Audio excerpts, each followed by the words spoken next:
গ্রুপে অডিটর পোস্টটাকে 10ম গ্রেডে বাস্তবায়ন করার জন্য। দুইটা মানুষ দুই ধরনের বেতন পায়, যেটা আমাদের এই অডিটর পদে বিদ্যমান। আমরা এই অডিটর পদে একই গ্রেড যেন থাকে।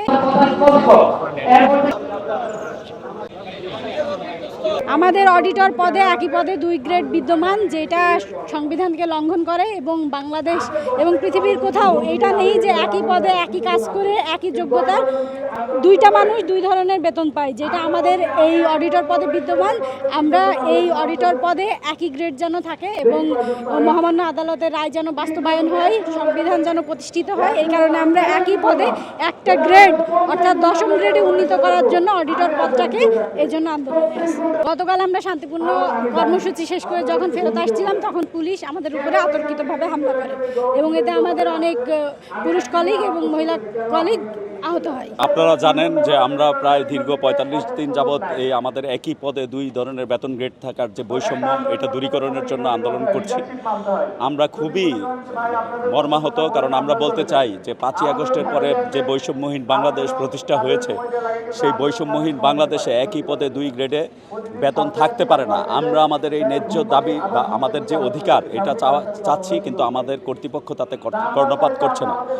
এই জন্য আমাদের আন্দোলন অব্যাহত আছে এবং আমরা ভাবি যে আমাদের এই আন্দোলনটা সফল হবে এবং আমরা আমাদের ন্যায্য অধিকার প্রতিষ্ঠা করে আমরা আমাদের ডেস্কে ফিরে যাব।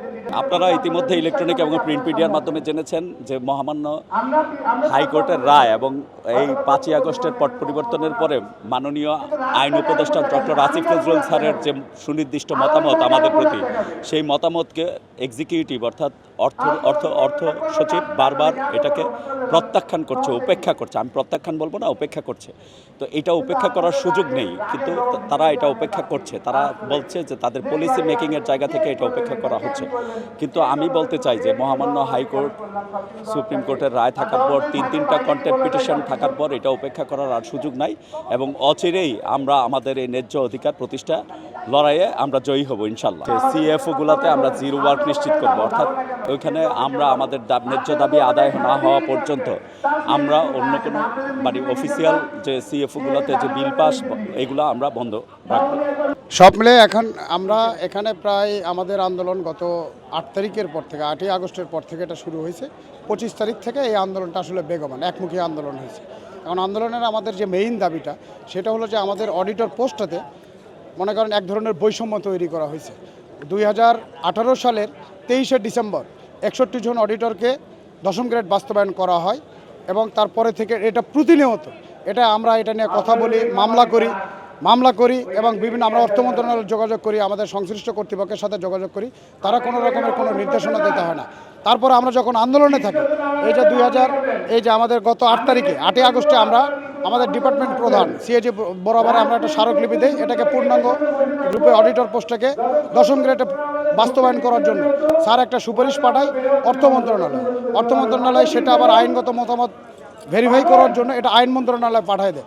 আইন মন্ত্রণালয় এটা একটা পজিটিভ মতামত দিয়ে দেন এবং ওনারা বলেন যে এটা বাস্তবায়নযোগ্য। কিন্তু তারপরে অর্থ মন্ত্রণালয় এসে এটাকে ব্যয় ব্যবস্থাপনা শাখায় এসে আমাদের ফাইলটা আটকে যায়। তারপরে আমাদের এই আন্দোলনের পরিপ্রেক্ষিতে গত 11 তারিখে আরও একটা জিও জারির মাধ্যমে 752 জন অডিটরকে 10ম গ্রেডে রূপান্তরিত করা হয়। এই যে প্রত্যেকটা ক্ষেত্রে কিছু লোকজনদেরকে অডিটর দিচ্ছে। আজকে আমার সাথে যারা চাকরি করেছে তারা 10ম গ্রেডে বেতন পাবে, আমি 11তম গ্রেডে বেতন পাবো। এই ধরনের একটা বৈষম্য এটা বাংলাদেশের কোথাও নাই এবং আমি মনে করি বিশ্বের কোনো কোথাও এই ধরনের কোনো বৈষম্য নাই। এবং আমরা এই একটা মাত্র দাবি নিয়ে অডিটর পোস্টটাকে পূর্ণাঙ্গরূপে 10ম গ্রেডের বাস্তবায়নের জন্য আমরা আজ পর্যন্ত আন্দোলনে আছি।